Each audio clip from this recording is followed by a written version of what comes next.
ವಿಧಾನಸೌಧಕ್ಕೆ ಬಿಜೆಪಿ ಮುತ್ತಿಗೆ ಯತ್ನ ವಿಚಾರಕ್ಕೆ ಬಿಜೆಪಿ ನಾಯಕರ ವಿರುದ್ಧ ಪ್ರಿಯಾಂಕ್ ಖರ್ಗೆ ಗರಂ ಆಗಿದ್ದಾರೆ.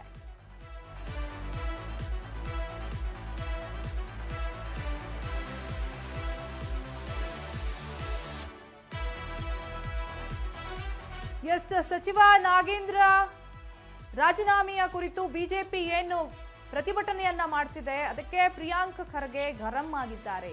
ಫ್ರೀಡಂ ಪಾರ್ಕ್ನಲ್ಲಿ ಏನು ಬೇಕಾದರೂ ಮಾಡಲಿ, ಆದರೆ ಸದನ ನಡೆಯುವಾಗ 144 ಸೆಕ್ಷನ್ ಇರುತ್ತೆ. ಒಂದೇ ಒಂದು ದಾಖಲೆಯಾದರೂ ಬಿಜೆಪಿ ಬಿಟ್ಕೊಟ್ಟಿದ್ಯಾ? ಯಾವ ಆಧಾರದ ಮೇಲೆ ರಾಜೀನಾಮೆ ಕೊಡಿಸೋದು? ಬಿಜೆಪಿ ನಾಯಕರ ವಿರುದ್ಧ ಪ್ರಿಯಾಂಕ್ ಖರ್ಗೆ ಕಿಡಿಕಾರಿದ್ದಾರೆ.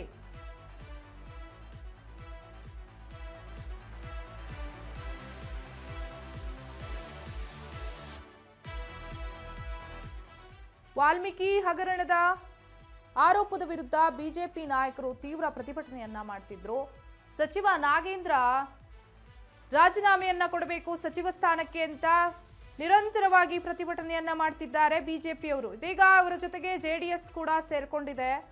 ಇವತ್ತು ಫ್ರೀಡಂ ಪಾರ್ಕ್ನಲ್ಲಿ ಪ್ರತಿಭಟನೆಯನ್ನ ಹಮ್ಮಿಕೊಂಡಿದ್ರು. ಜೊತೆಗೆ ವಿಧಾನಸೌಧದಲ್ಲೂ ಕೂಡ ಆಕ್ರೋಶವನ್ನ ಹೊರಹಾಕಿದ್ದಾರೆ ನಾಗೇಂದ್ರ ರಾಜೀನಾಮೆಯನ್ನ ಕುರಿತು.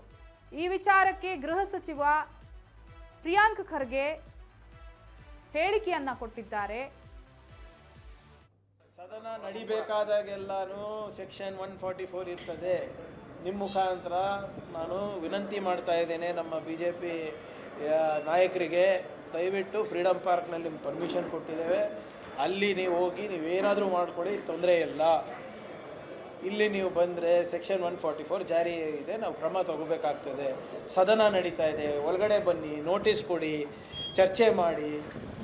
ಈಗಾಗಲೇ ಸ್ಟೇಟ್ಮೆಂಟು ಕೊಟ್ಟಿದ್ದೀವಿ, ಅದ್ರ ಬಗ್ಗೆ ಪುನಃ ಚರ್ಚೆ ಮಾಡಬೇಕು ಅಂದ್ರೂ ಕೂಡ ತಯಾರಿದ್ದೇವೆ ಅಂತ ಹೇಳಿದ್ದೇವೆ. ಇನ್ನೇನು ಬೇಕಂತ ಇವರಿಗೆ? ಚರ್ಚೆ ಮಾಡೋಕ್ಕೆ ರೆಡಿ ಇಲ್ಲ. ಸುಮ್ಮನೆ ದಿನ ಮೀಡಿಯಾನಲ್ಲಿ ಬಂದು ಒಂದು ಹೊಸ ಕಥೆಗಳು ಹೇಳ್ಕೊಂಡಿದ್ರೆ. ಈಗ 1 ವಾರ ಆಗ್ತಾ ಬಂತು ಸರ್, ಒಂದು ಕಾಗದ ಕೊಟ್ಟಿದ್ದಾರಾ ನಿಮ್ಮ ಮುಂದೆ?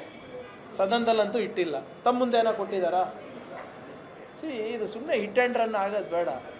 ಈಗ CBI ಪ್ರಾಸಿಕ್ಯೂಷನಿಗೆ ಕೇಳಿದ್ದಾರೆ ಅಂತ ಮಾಹಿತಿ ಇದೆ. ಕೊಟ್ಟರೆ mister Nagendra will deal with it in the court. CBI charge sheet ನಾನು ಓದಿಲ್ಲ, ನೀವು